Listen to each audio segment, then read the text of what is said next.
On a typical day at school, endless hours are spent learning the answers to questions. But right now, we'll do the opposite. We're going to focus on questions where you can't learn the answers because they're unknown. I used to puzzle about a lot of things as a boy. For example, what would it feel like to be a dog? Do fish feel pain? Well, how about insects? Was the Big Bang just an accident? I mean, is there a God? And if so, how are we so sure that it's a he and not a she? And why do so many innocent people and animals suffer terrible things? Is there really a plan for my life? Is the future yet to be written? Or is it already written? We just can't see it.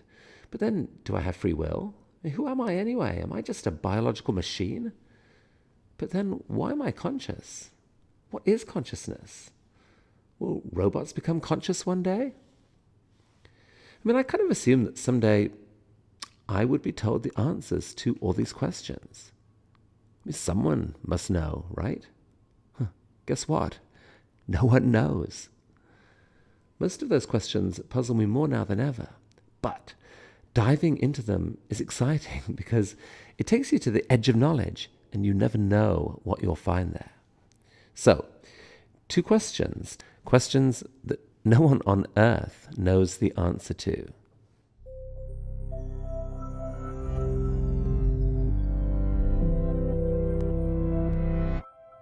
Sometimes when I'm on a long plane flight, I gaze out at all those mountains and deserts and try to get my head around how vast our Earth is.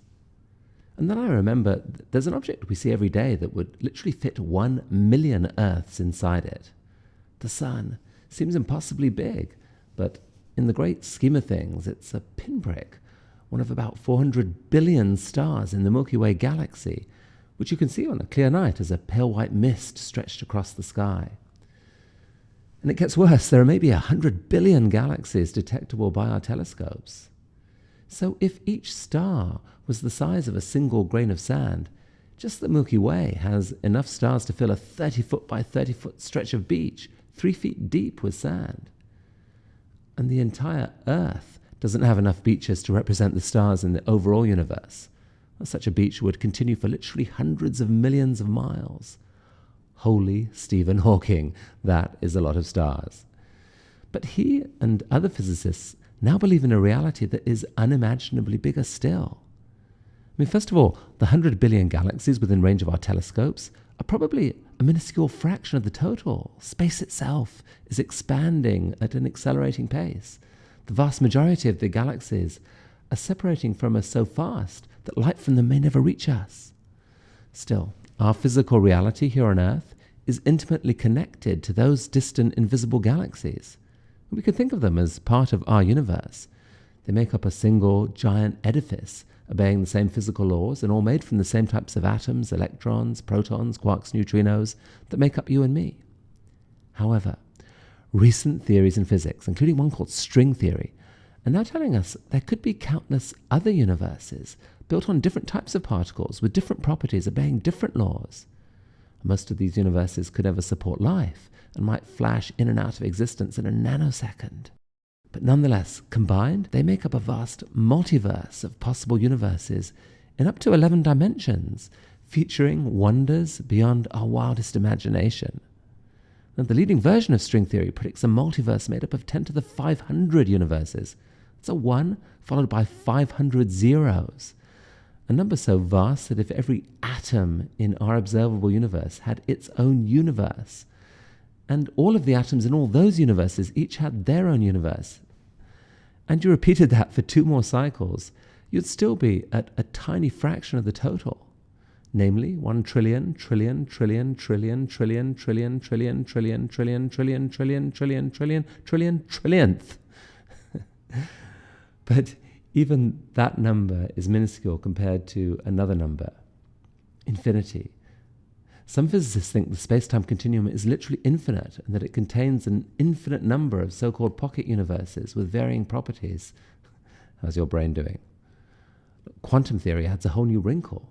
I mean, the theory's been proven true beyond all doubt, but interpreting it is baffling, and some physicists think you can only unbaffle it if you imagine that huge numbers of parallel universes are being spawned every moment, and many of these universes would actually be very like the world we're in, would include multiple copies of you.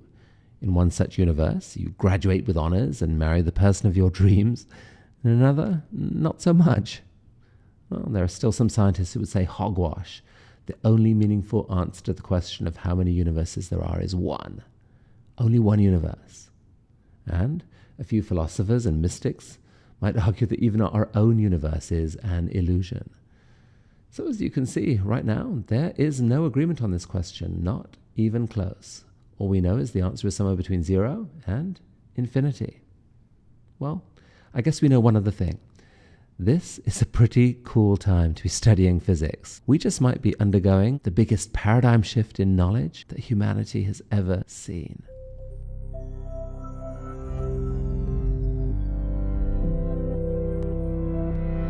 Somewhere out there in that vast universe, there must surely be countless other planets teeming with life. But why don't we see any evidence of it? Well, this is the famous question asked by Enrico Fermi in 1950. Where is everybody? Conspiracy theorists claim that UFOs are visiting all the time and the reports are just being covered up. But honestly, they aren't very convincing. But that leaves a real riddle. In the past year, the Kepler Space Observatory has found hundreds of planets just around nearby stars. And if you extrapolate that data, it looks like there could be 500 billion planets just in our own galaxy. If only 1 in 10,000 has conditions that might support a form of life, that's still 50 million possible life-harboring planets right here in the Milky Way. So here's the riddle. Our Earth didn't form until about 9 billion years after the Big Bang. Countless other planets in our galaxy should have formed earlier and given life a chance to get underway billions, or certainly many millions of years earlier than happened on Earth. If just a few of them had spawned intelligent life and started creating technologies, those technologies would have had millions of years to grow in complexity and power. On Earth, we've seen how dramatically technology can accelerate in just 100 years. In millions of years, an intelligent alien civilization could easily have spread out across the galaxy, perhaps creating giant energy harvesting artifacts, or fleets of colonizing spaceships, or glorious works of art that fill the night sky. At the very least, you'd think they'd be revealing their presence, deliberately or otherwise, through electromagnetic signals of one kind or another. And yet we see no convincing evidence of any of it. Why? Well, there are numerous possible answers, some of them quite dark.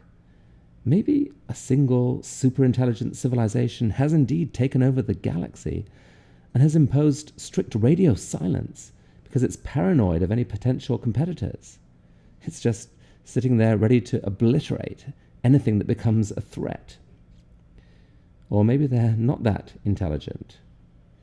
Or perhaps the evolution of an intelligence capable of creating sophisticated technology is far rarer than we've assumed.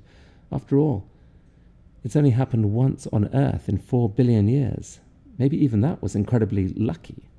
Maybe we are the first such civilization in our galaxy. Or perhaps civilization carries with it the seeds of its own destruction through the inability to control the technologies it creates.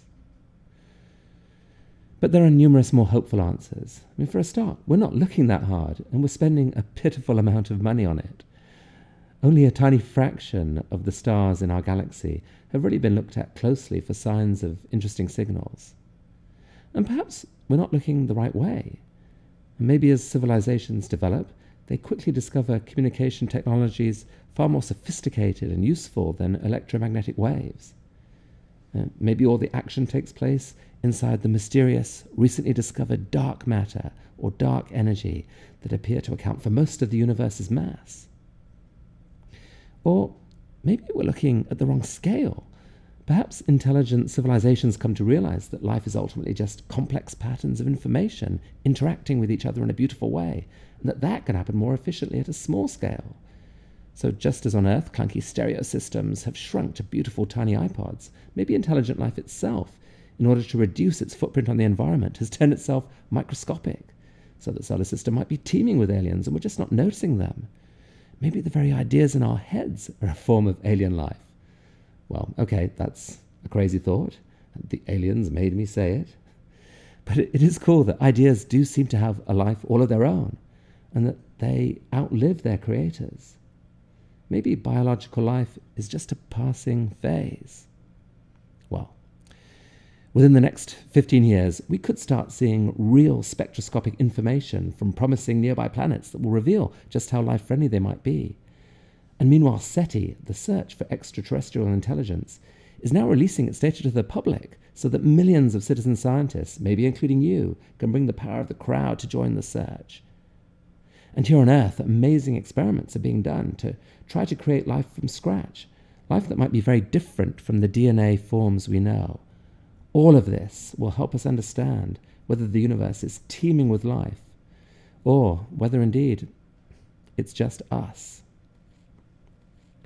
Either answer, in its own way, is awe-inspiring. Because even if we are alone, the fact that we think and dream and ask these questions might yet turn out to be one of the most important facts about the universe. And I have one more piece of good news for you. The quest for knowledge and understanding never gets dull. It doesn't. It's actually the opposite. The more you know, the more amazing the world seems. And it's the crazy possibilities, the unanswered questions that pull us forward. So, stay curious.